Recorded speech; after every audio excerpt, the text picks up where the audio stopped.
Hey everybody, what is going on? Welcome back to a very special episode of the 7shifts Restaurant Growth Podcast. This week we're featuring the one and the only Danny Meyer, founder of Union Square Hospitality Group, one of the most prolific restaurateurs of our time. We had the chance to host Danny in our offices, virtually of course, for a bit of a fireside chat with our CEO, Jordan Boesch. Danny goes into his career, his philosophy on hiring for his teams, a little bit about the state of the restaurant industry, the early days of restaurant tech, and why mayo preferences aren't the best tell of potential fit for a new hire. It was really an incredible conversation, and we're so excited to share it with all of you in its raw, unedited form. We hope you enjoy it as much as we all did. Danny, welcome. Great to be here, and great to meet this amazing team also. Yeah, no, we're super excited, and I mean, it looks like the shirt fits just right. So, feel free to just make that your default shirt from this day forward. I'll wear it proudly. Nice. I'm sure you've got a ton of swag from a lot of companies, but we always appreciate that. This is the first time I've ever received reusable straws with their own brush cleaner. Oh, I'm glad we can be thought of as being unique in that sense. I wanted to first off, I kind of had an intro here that I wanted to read off, and obviously we're super excited, and I know that there's a number of folks upon closing the investment with EHI. We actually sent a copy of your book to everyone, audio and or paperback, whichever they prefer. And so I feel like I don't need to do an intro, but I'm going to do it just in case you haven't yet picked up and read Danny's book, Setting the Table.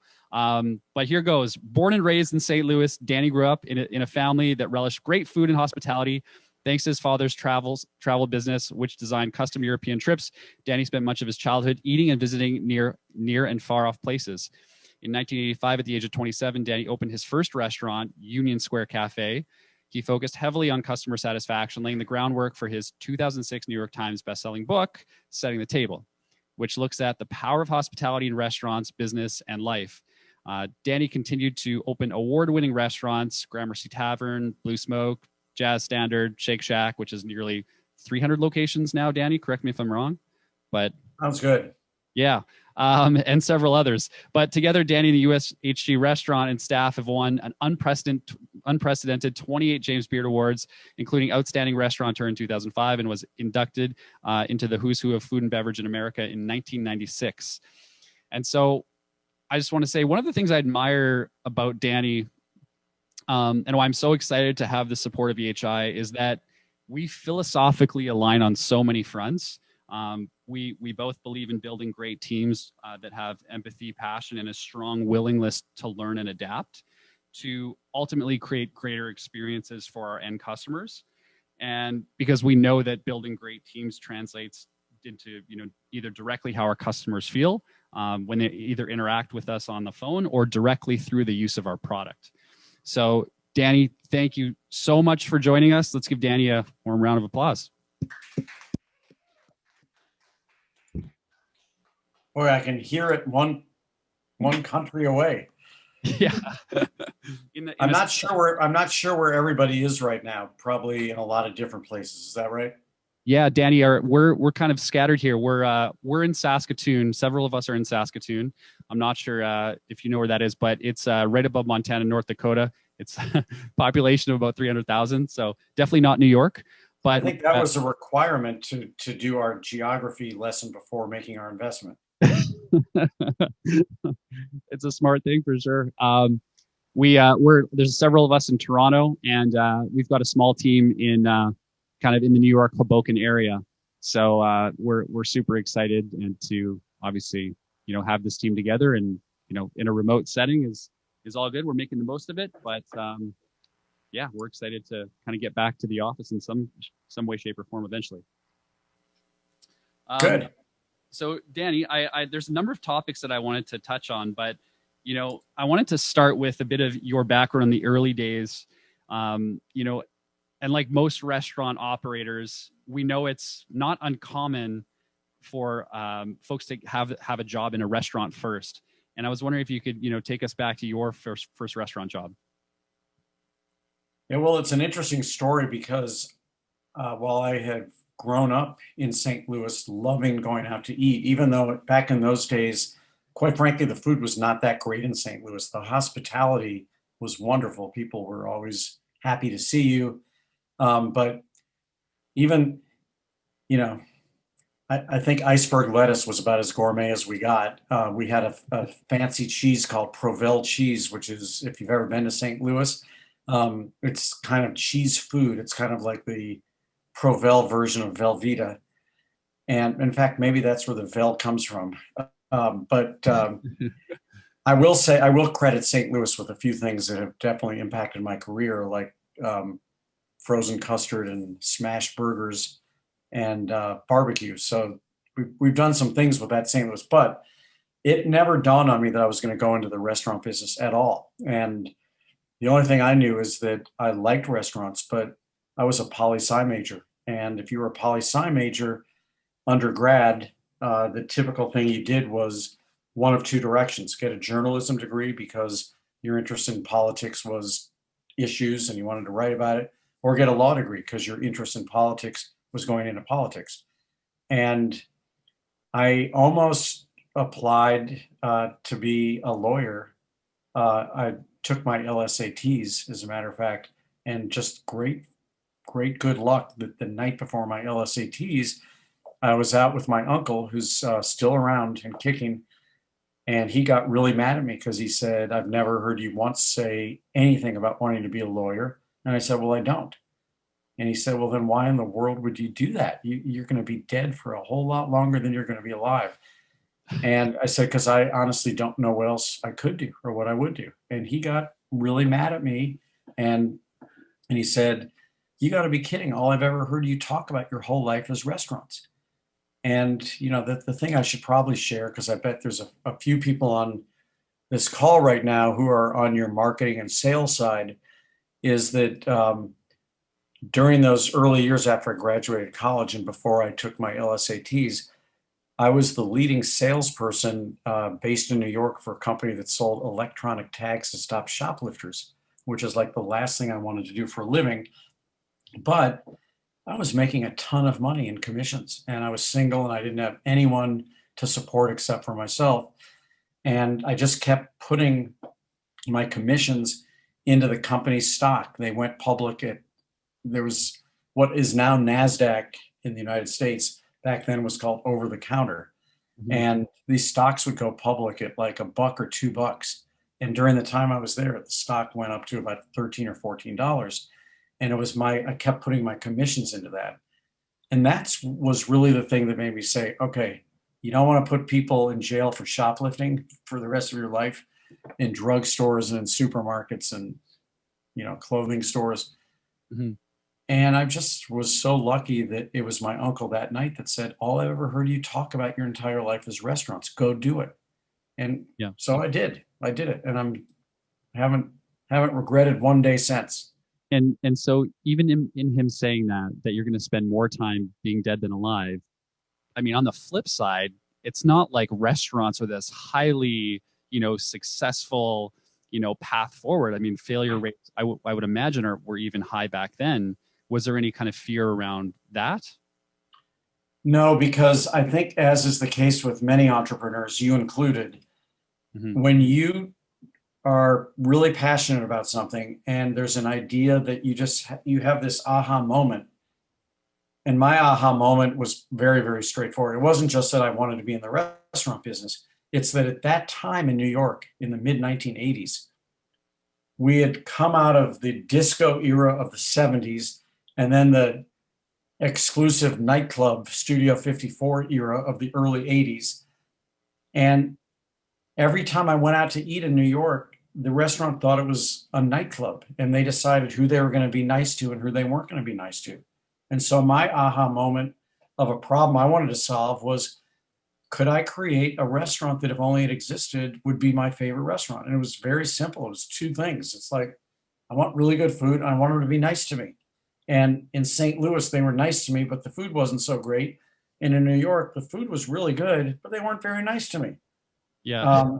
And so all I did was put those two things together, and it didn't dawn on me that this might not work. And the good news is, if it had failed, it truly would have been like a tree falling in the forest with no one to hear it, because no one had ever heard of me. I had absolutely nothing to lose except, the $740,000 that I cobbled together through my savings, my aunt, an uncle, and my mom. And they lent me money. And I mean, today I can barely build a restroom in the dining room for $740,000.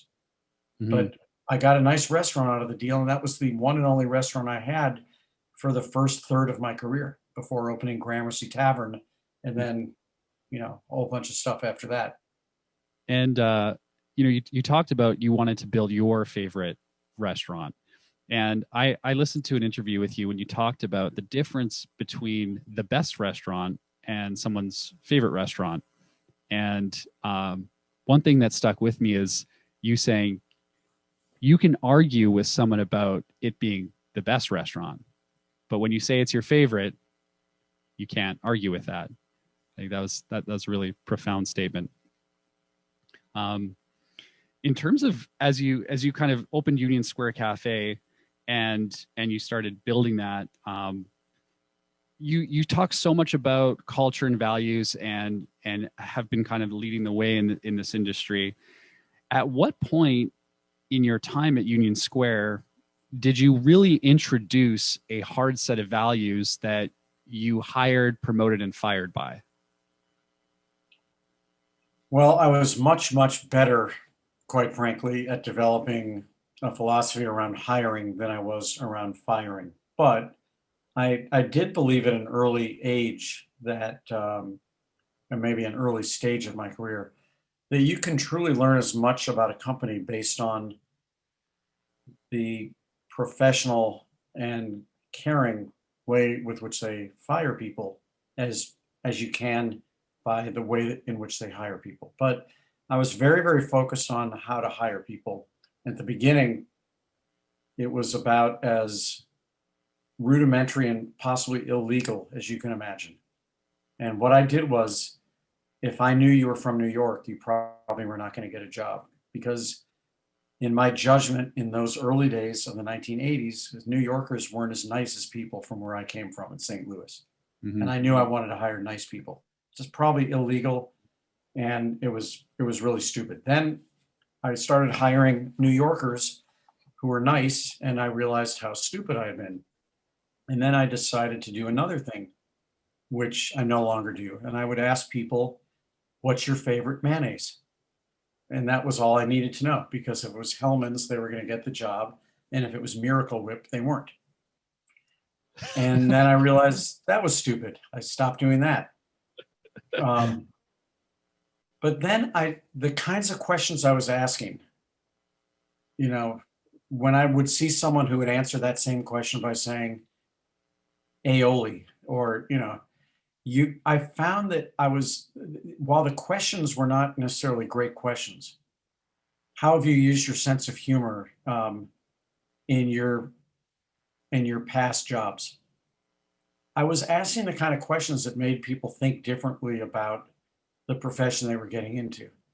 And over time, we established what we call really the elements of having a high HQ, high hospitality quotient. And it's 100% of how we hire today. Is the 51% is 100% of how we hire people, other than if they're in the kitchen and they need really strong technical skills.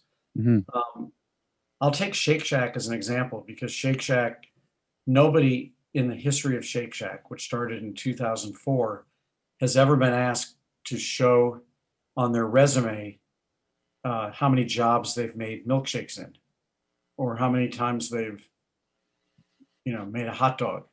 And therefore 100% of what we're hiring for at a restaurant like Shake Shack, and I would say that even in our full service fine dining restaurants at Union Square Hospitality Group, what we're looking for as a beginning point are the 6 emotional skills that are always present at a very, very high level in someone who's got a high hospitality quotient, high HQ. And someone with a high HQ, you can't change it, in the same way that whatever our respective IQs are, it is what it is.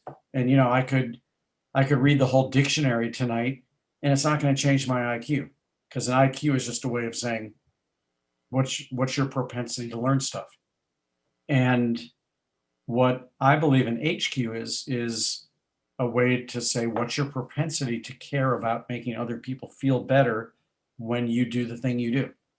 And in the same way that I don't place value judgments on people about their IQ, which is good because mine is probably pretty low, I don't place value judgments on people with respect to their HQ. However, I do have to have a point of view about hiring people with a high HQ in a business, especially, which I believe all businesses are actually in the hospitality business today, but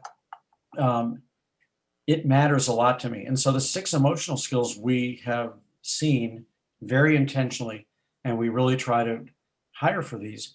This is all going to sound quite obvious, but you can really up your game. Are basically beginning with kind optimism. And I could kind of shut up right now and just say the whole thing is, if someone has got kind eyes, that's almost enough right there, because you cannot fool me or anybody. Your eyes have been expressing who you are for your entire life. And if you're an angry person, it shows. If you're a worried person, it shows. If you have smiled a lot, it shows.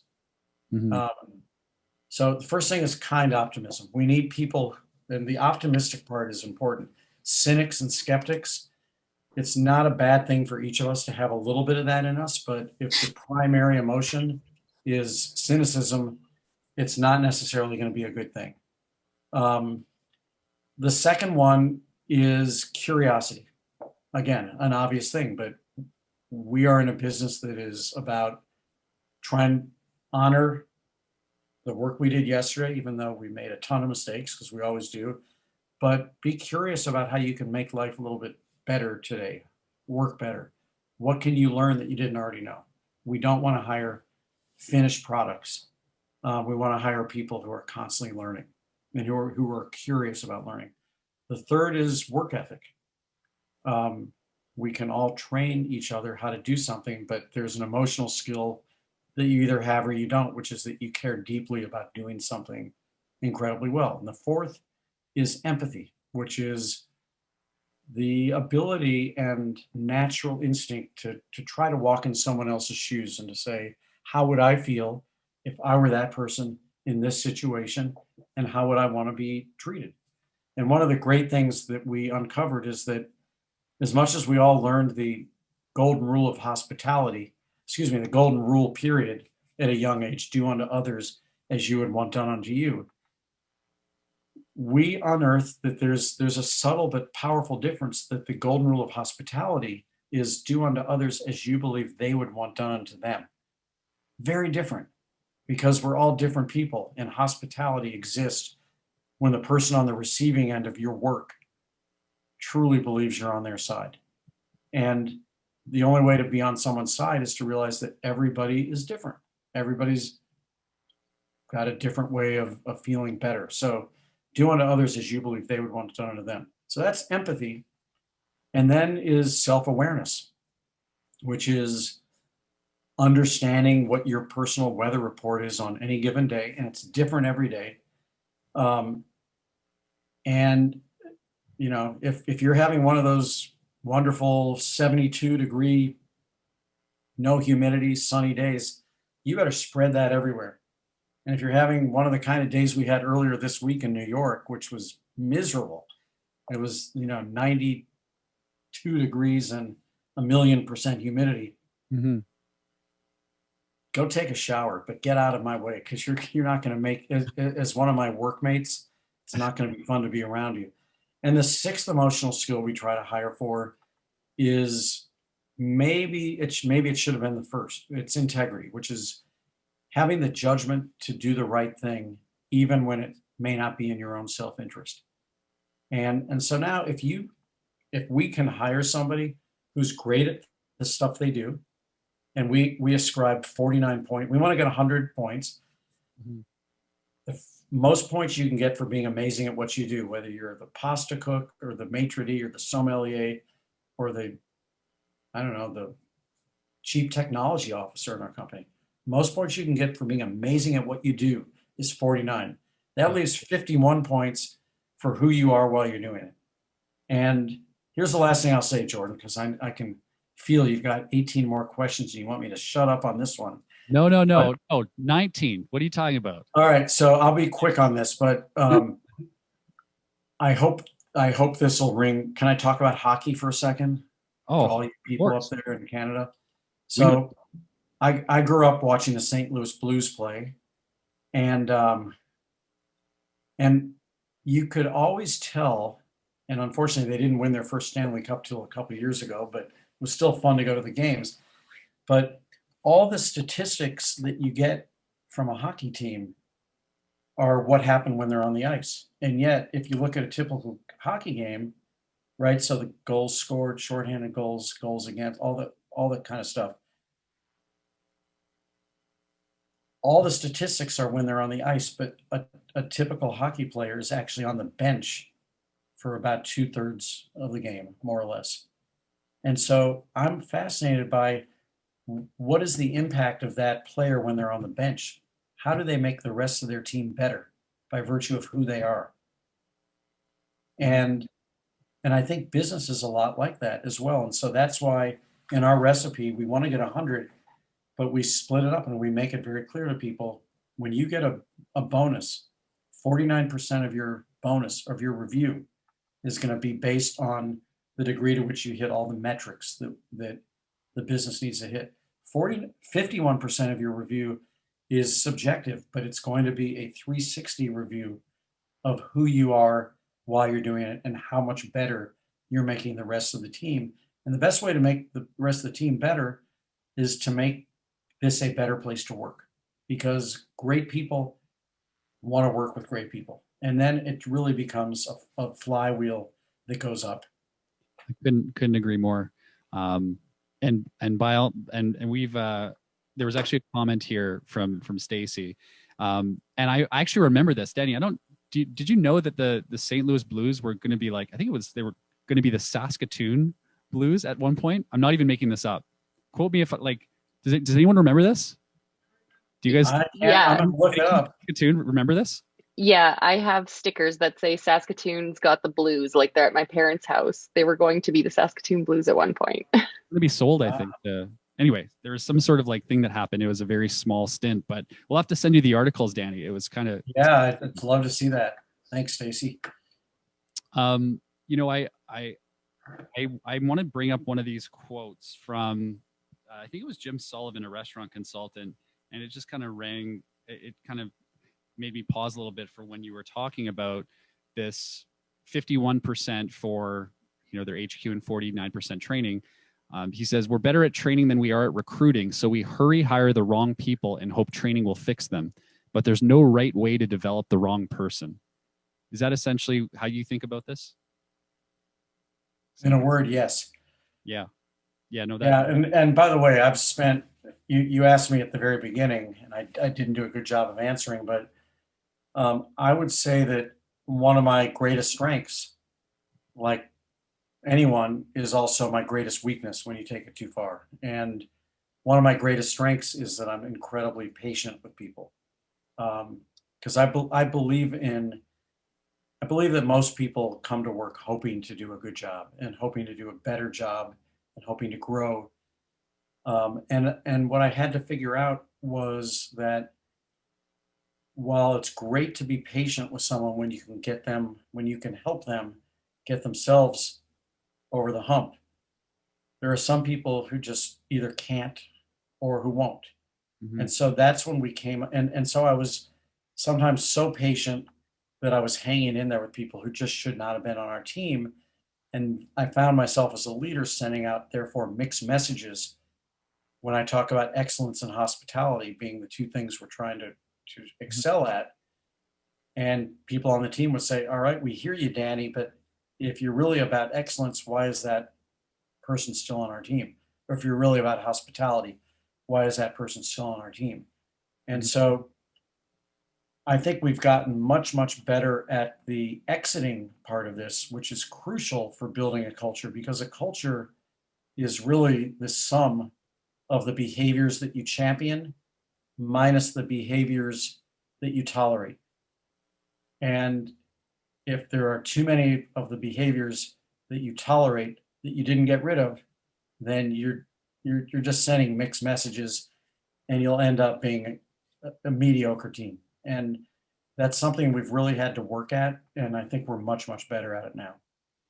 Yeah, that's especially important, I think, for first-time managers in general, because I do think there's that willingness to take that responsibility of, oh, I hired this person, I need to make them successful.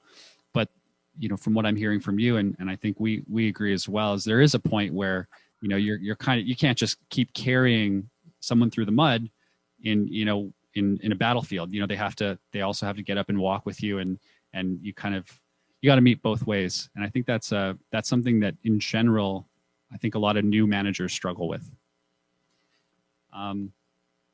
In terms of the pandemic, just to talk about this for a minute, because obviously our industry was hugely impacted by the pandemic, and I know that yourself and the USHG team were among the first to kind of take action into furloughing several of the USHG staff.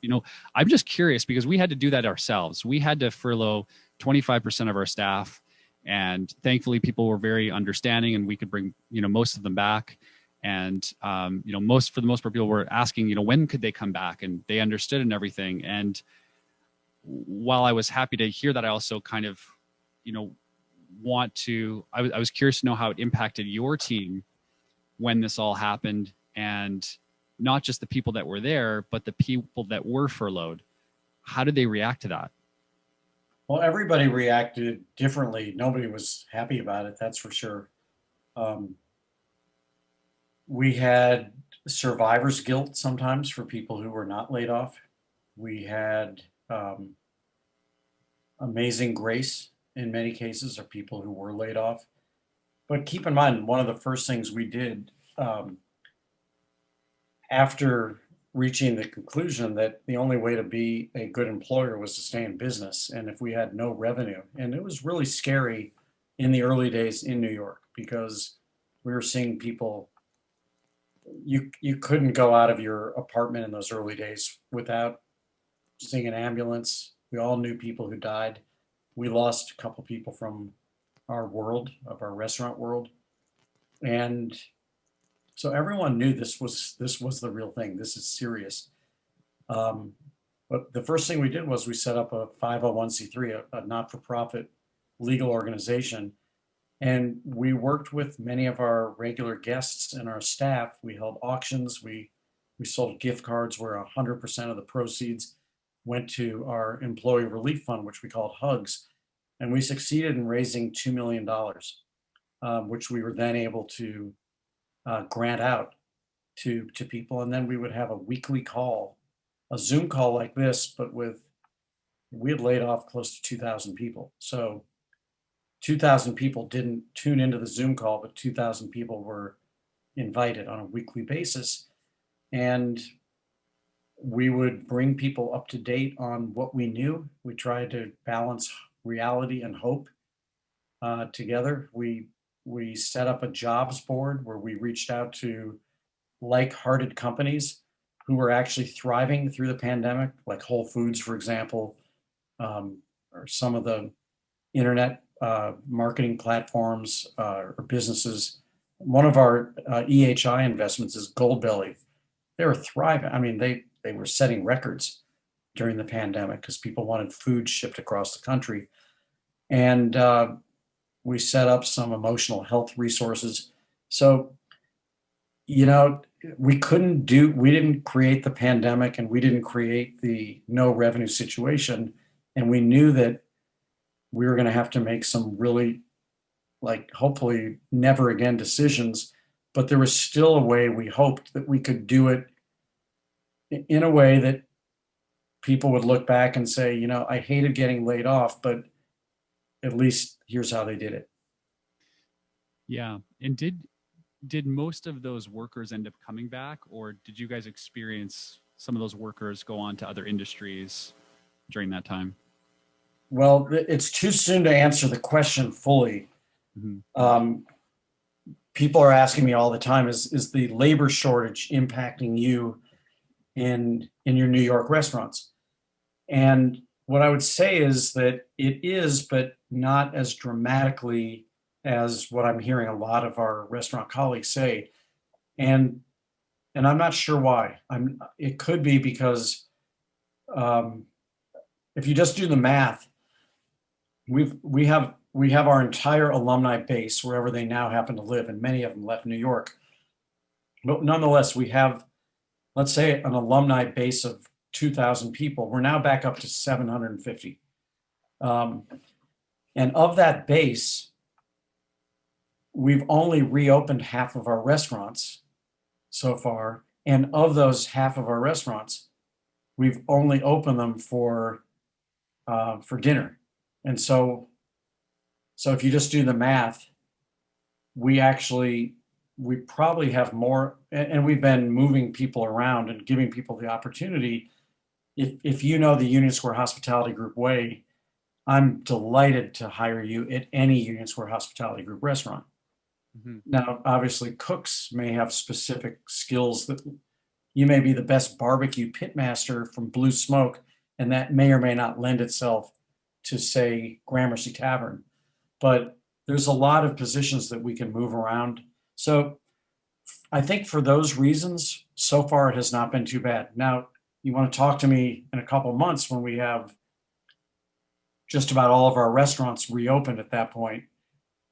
We'll see what happens. All that said, there's two topics. One is I have absolutely no question that we're in for a bumpy summer when it comes to employment. In New York City, we still don't have Broadway, so we don't have tourists coming. It's the summer, and so a lot of people are going to say, that quarantine thing and that working from home thing, not so bad. I'm going to take this last summer off. But in September, Broadway comes back. Schools will start in person for the first time. Extended unemployment insurance will end. And I just believe that come September, we're gonna see hopefully a big return, not only to dining, but hopefully with the increased demand of diners, we'll have an increased demand of people wanting to work here. And with that said, one of the things we love about 7shifts is the opportunity to do an even better job of staying in touch with our employee base, because retention is probably by a factor of 3 or 4 or 5 more important than hiring in the first place. You get someone great and you lose them, it's terrible. It costs a fortune. It costs you a lot more than if you never had hired that person in the first place. So we're really excited about the tools that you provide us with, to retain great employees and ultimately to make it a better place to work, because that's our point of view, is whether we are an employer or a restaurant, we've never done our best ever work. We can always do better. Yeah, couldn't agree more. And obviously the pandemic had a very negative effect. But do you think there's any good to come out of it as it relates to just being a restaurant operator? Like, have you seen change amongst your colleagues or your peers as it relates to like a mindset shift in terms of how they operate, how they think of their teams? Has there been any of those types of discussions? Well, I just had a discussion like that this morning with a restaurant colleague in New York. And we're having tons and tons of discussions. I've never seen our industry collaborate more constructively. For an industry that's inherently competitive with one another, this pandemic brought about a coordinated collegiality that has just been heartwarming, and working with both local and state and federal government on various ways to make our industry better and more sustainable. And I just had a long conversation with a wonderful industry colleague this morning, and he started the conversation, and it was really about how to improve the workplace model for people in our industry. We will definitely be introducing him to 7shifts. He may already be a customer for all I know, but we'll talk about that offline. And one of the things we talk about a lot is the compensation model, where in the United States, it's illegal in many places, including New York, for tips to be shared between dining room workers and kitchen workers. And that's completely exacerbated the growing disparity between what half of our workers can make and what the other half can make. And so we're really trying to work on, like, why would you want to be a cook?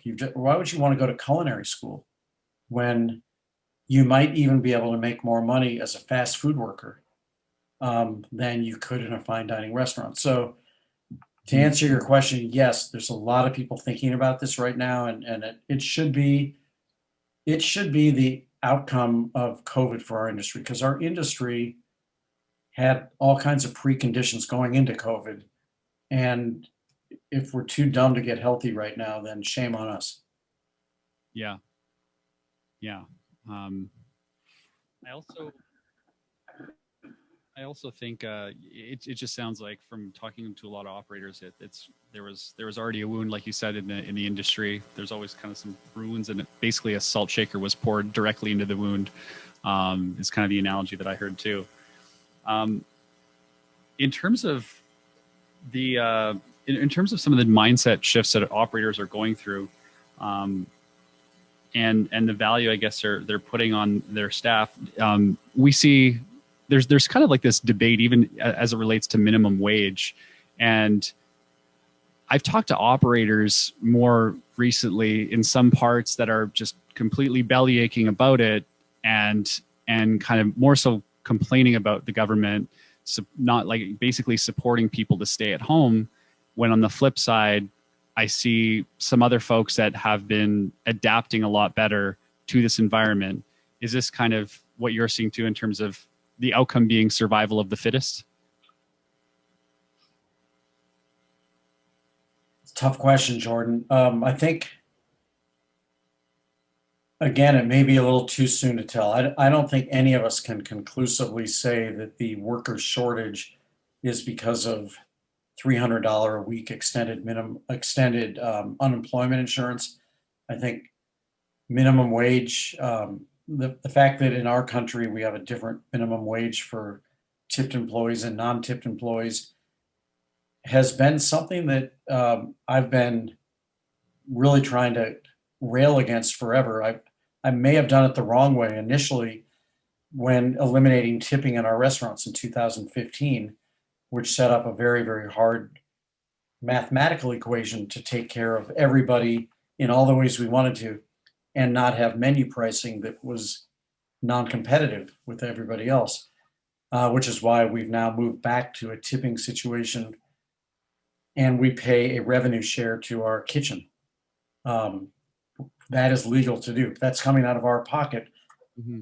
We can't up our menu prices as a result. I just think we're going to have to wait and see how this goes. There's the extended unemployment insurance in the United States. If that is something that has kept people at home, you can't just say that's the only reason. It may be that home is better than work. And man, I love going to work because I love the group of people I get to work with, and I love the stuff we get to do and the problems we get to solve. And I think it may also say that we're not making work in our industry a place you love doing.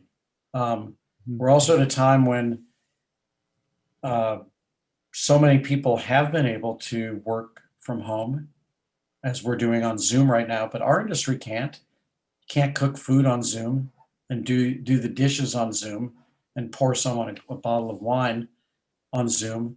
And so while people in our industry are watching their friends, maybe their family members, have this time at home and get all their work done on their computer and then go out and take a nice walk while I'm working till midnight, and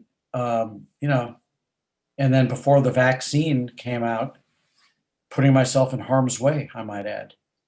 I can understand where a lot of people may not have said, that's what I choose to do right now. So it is incumbent upon us in this industry to ask ourselves, how do we make this amazing work? And it is amazing work. It's not for everybody, obviously, but if you love making people feel better and you happen to love good stuff on the plate and good stuff in the glass and sharing that with people and watching memories be made, it's great. It's great work. And then what we have to do is take stock of the stuff that isn't great, some of which is societal, and I think we're capable of doing this. So I'm answering your question. Our industry is aware of this, capable of it. Unfortunately, there's a lot of people who run scared and they're not interested in changing things. But if we miss this opportunity that we were given this year to take our boat out of the water, put it into dry dock, scrub all the barnacles off the bottom, patch all the holes before we put it back in the water, shame on us. I've said that now twice, but we have this chance to get it right. And we're determined to lead as much as we possibly can and lead from within our own company. Awesome. I'm conscious of time here, and I know that we had some questions submitted. So I want to call upon first some folks that did. I know there's going to be questions from folks that didn't submit some questions ahead of time, but let's go through the ones that did to start off. Brent, are you there? I see you. You can't hide, Brent. Yeah, I'm here. Brent, did you want to ask Danny your question? Yeah, sure. So you talked about some of the challenges facing the restaurant industry. I think we see a lot of those challenges here as opportunities at 7shifts, or things that we can help solve. You mentioned a few of them, but I guess my question to you is, what's the biggest challenge in the industry or opportunity that 7shifts should be trying to capitalize on, or that you think 7shifts can help the industry with right now? What a great question. I think the biggest thing that I think our industry needs to do is to become a place that is far more diverse in terms of the people who we hire, and far more inclusive, to make it a place of belonging. And when we do that, we will be much better restaurants for our guests. It's very apparent to me that we don't necessarily look like the cities that we work in or serve in our industry. And that gets to some of the compensation model as well, because we know statistically that dining room staffs make sometimes up to 3 times what kitchen staffs make. And dining room staffs are much whiter, and kitchen staffs are much more people of color. And so what that means is that without meaning to,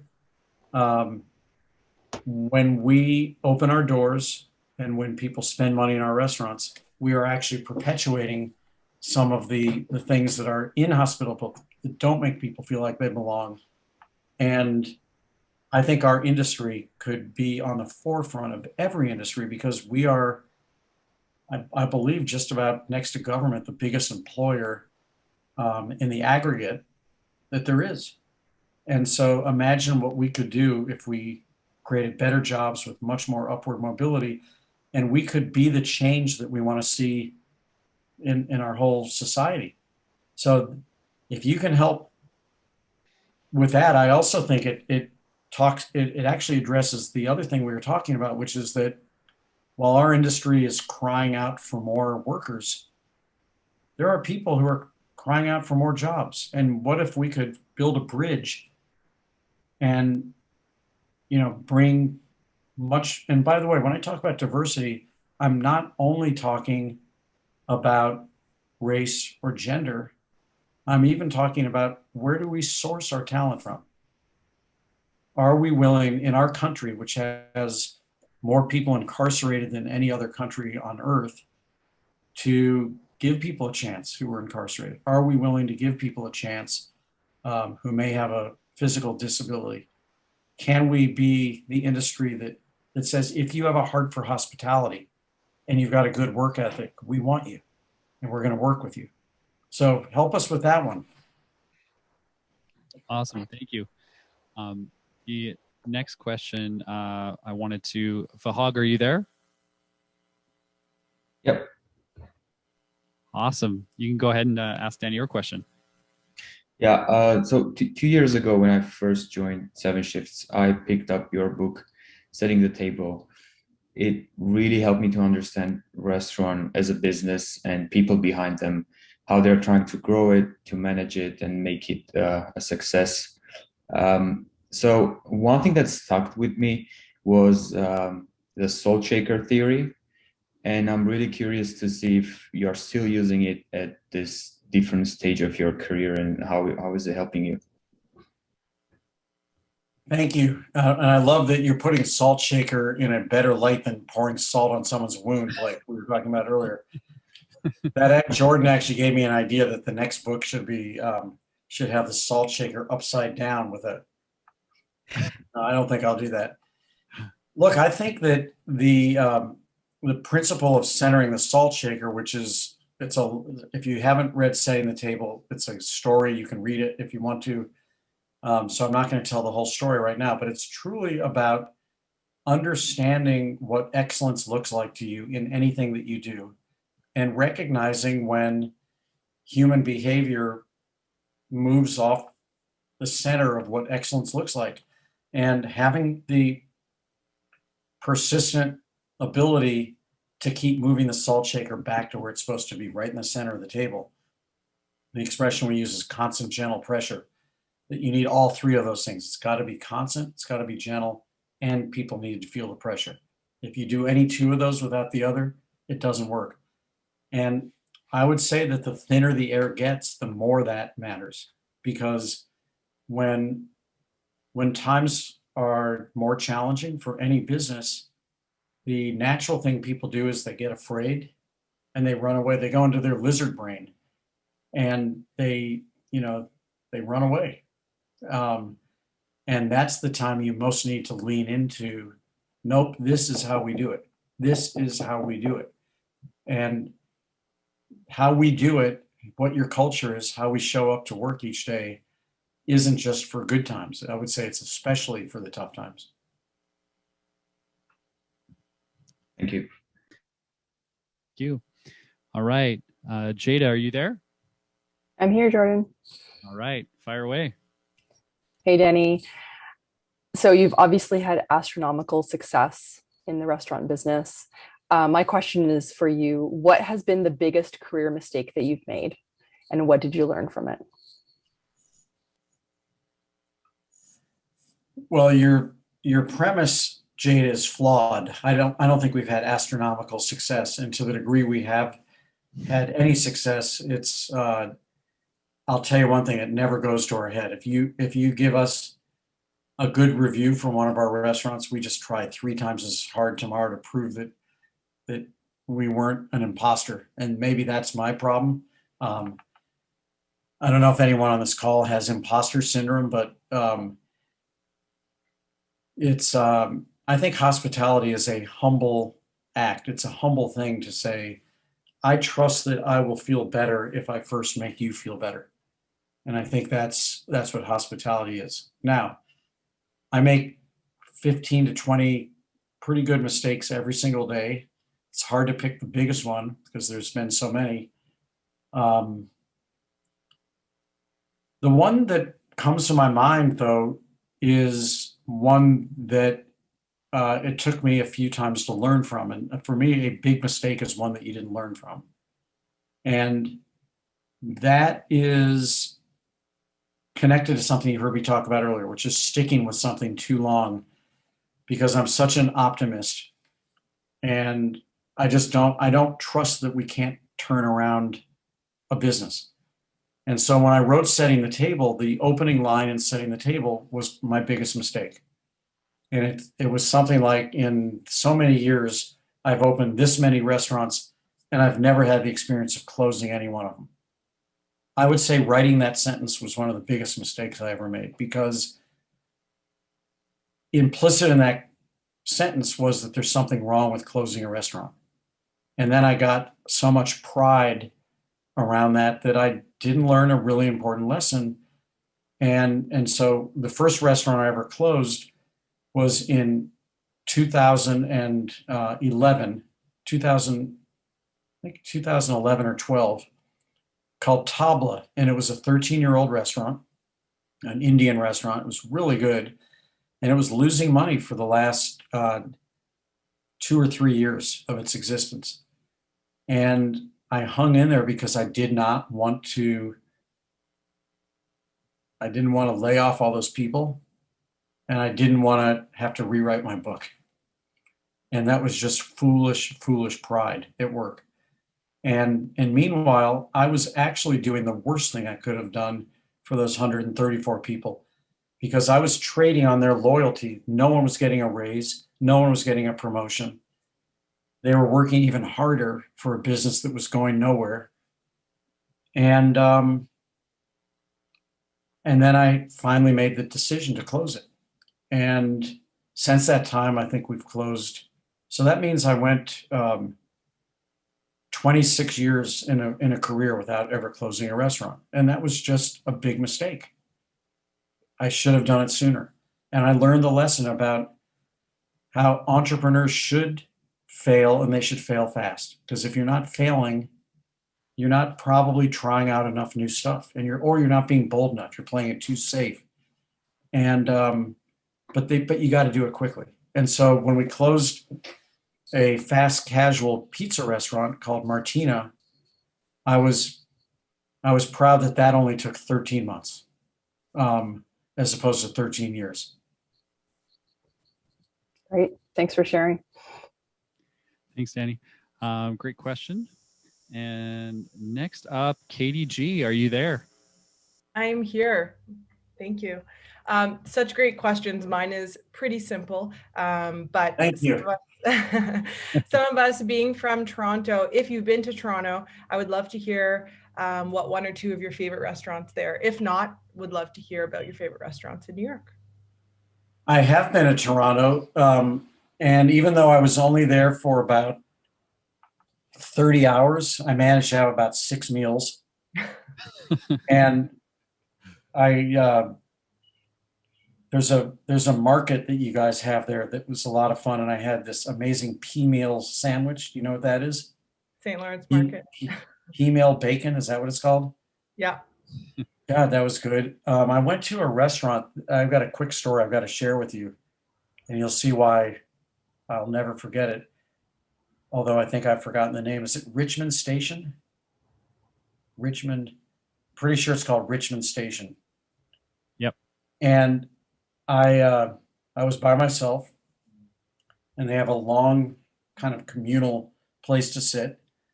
And I ordered my lunch, and I could sort of see out of the corner of my eye that the bartender and the owner were having a conversation amongst themselves, and one of them pointed at me. They didn't see that I was looking. And the next thing I know, I got my lunch. Food was absolutely delicious. The bartender comes up to me with a Gramercy Tavern cookbook and says, "Are you Danny Meyer?" And I said, "Yes, I am." And he said, "Well, you won't believe this coincidence, but one of our longtime cooks is leaving after being here for 7 years. And we went out this morning to buy this cookbook as a going away gift because Gramercy Tavern is his favorite restaurant. Would you sign it?" So I said, "Of course I would. I'm really honored." Now I asked for my check so I could get on to my second lunch. And all of a sudden the owner comes out and introduces himself and brings me this like 3-foot tall trophy. And it's got these little brass plaques all the way around it. And it's called the Danny Meyer Hospitality Prize. And they give it on a monthly basis. And I'm going like, how did I find you guys here? This is amazing. And I'd only found it because I was asking someone who lives in Toronto, where should I have lunch? And they gave it to me. All right, that's my story. But there was a place that made some of the most delicious focaccia. And it's driving me crazy that I can't think of the name of it. Starts with a T. It's in a really neat neighborhood. Sorry, we don't need to waste everyone's time. Oh, Me? Peroni. Yeah, it might be. That's it. That's it. You got it. That was good. Thank you, Danny. Thanks, Great. Katie. All right, we will move down the list here for another question. Johannes, are you there? I am here. Hey, Danny, thanks so much for taking the time for this. This has been awesome. My question is, I have one question and a follow-up. So throughout your journey in restaurants, when did you realize that technology was the differentiator of success of an operation? And kind of pivoting from that is like, what was the driver for you to go from restaurateur to technology investor? Another great question. You guys are awesome. So about 6 months before opening my first restaurant, Union Square Cafe, I was 27 years old. And I went to the National Restaurant Association show, the NRA show in Chicago, which is like the biggest trade show in America. And it was the year that this company, which may have been a Canadian company called Romanco, you guys probably have never heard of it, probably stood for Restaurant Management Company, came out with the first sort of point of sale system. And the way it worked is you got this like prehistoric screen. It wasn't a touch screen, like the buttons actually push things.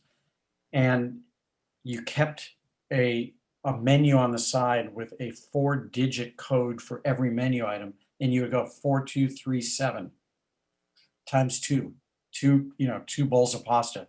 And then, forget about modifying something.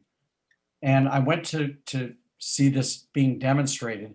And by the way, the check would come out of a thermal printer, and it looked like a roll of toilet paper when it came out.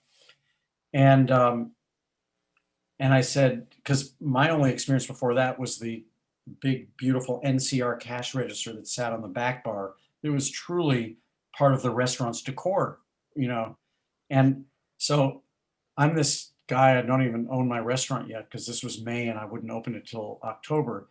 And I got the courage to ask a question. And I said, how are guests going to feel if they get their guest check on a piece of toilet paper? And this old time restaurateur happened to be sitting right in front of me.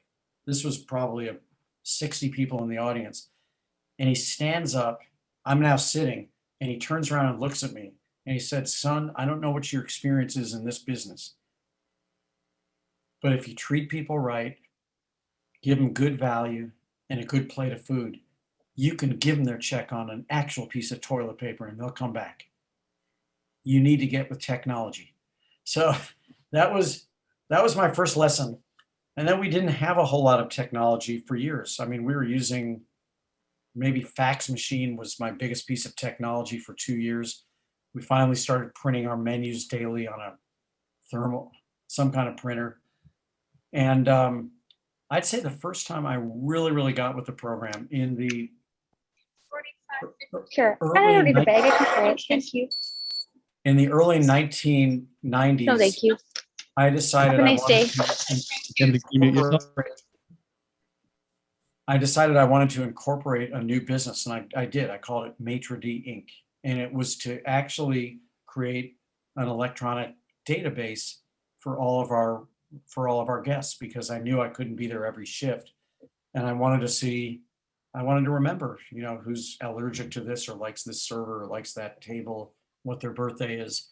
And the good news is I did nothing with it. But in the late 1990s, all of a sudden I started getting knocks on the door from a bunch of people who were getting into the online reservation business that would have an electronic database, obviously, to go with it, and a digital database.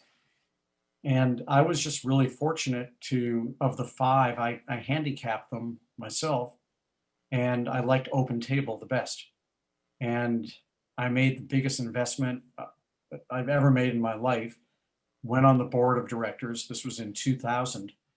And I got an amazing education by going out to San Francisco 4 times a year. The board was people from Amazon, Netflix,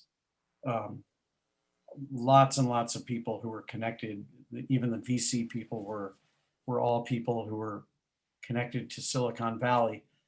And I just got this whole new way of thinking that I never had as a restaurateur, which is we operate within four walls, and the best you can do is sell out your dinner service. Whereas with technology, if you had the right idea, sky was the limit. There's no walls. And I just got really excited about that. And then I started surrounding myself with people on our team in our restaurants who were equally excited, not just about what technology could do for hospitality, but we started looking for any kind of product that could use tech to advance touch. That's what our internal slogan was, tech to advance touch. And one by one, we started meeting people, and I made a couple of my own investments before we had Enlightened Hospitality investments, sometimes not in the restaurant space. There was one called Today Ticks, which was really disrupting the ability to buy last minute theater tickets in New York. But always with a focus on businesses that were trying to make life more hospitable for people. Bento Box is one that we invested in early on. Then when Open Table was acquired and there was no more board, that made us free to see what was next. And we invested in Resi at that point, which subsequently got it acquired by American Express. But it's every business is a hospitality business, and every hospitality business should be a technology business. Not that the end product of what we do is technology, but anytime technology can help us spend more time having better relationships with people, whether they're the people who work for us or the people who are spending money at our restaurants, that's a good thing. Awesome. Great question, Joey. And thanks for answering that, Danny. I know we're a bit over time here, so I want to, I think before we head out, I was wondering maybe if we can get a picture here. I know we're all kind of remote, but if we all, either the people in the Saskatoon office, maybe we can stand up here. Danny, you I don't know if you can see it, but you're on a huge screen in our Saskatoon office, and it'd be great if we could see you and wearing the shirt, and then we'll have a few of us around. We'll snap a picture, and we'll also get folks on the Zoom call to kind of wave at the same time. Just a nice little picture. We'll do that. Oh my God! Look at all these people in real life. Yeah. We need to see your logo too, Danny. All right, everybody. Oh, he's like, everybody wave.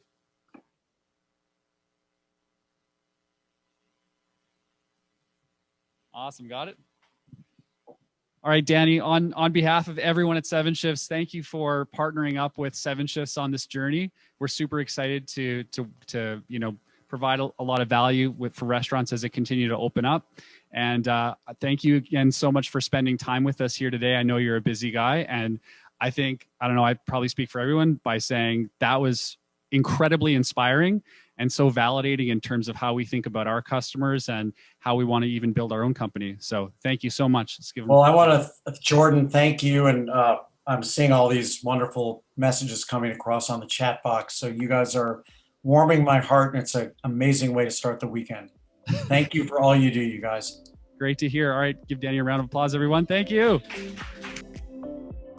Thanks again for listening to this episode of the 7shifts Restaurant Management and Growth Podcast. For more great content, you can check out our blog at 7shifts.com/blog. You can also find us on every social media platform, Facebook, Twitter, Instagram, LinkedIn, at 7shifts. Thanks again.